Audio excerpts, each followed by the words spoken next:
Dečko me je prevario i zato sam sela za volan pijana i udarila u zgradu u blizini svog. Doktorima sam rekla da sam se iz ljubavi namerno zakucala u zid. Ja sam Anđela Đuričić, crnogorska starleta, ali ljudi me poznaju kao učesnica u Zadruzi 5. Imala sam veoma burnu prošlost.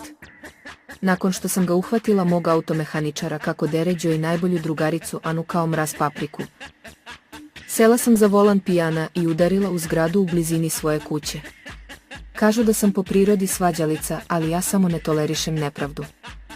Moje veze su bile dugotrajne, mislila sam svaki put da ću se udati, ali svakog momka sam neočekivano poslala do đavola. Moje komšije pričaju da sam slagala da imam frizerski salon i ne kapiraju da sam htela reći da idem redovno da se šišam. Kasnije, kada sam ušla u reality i upoznala Zvezdana Slavnića, pukla sam načisto. Svakodnevno sam imala emotivne slomove i lomila stvari oko sebe.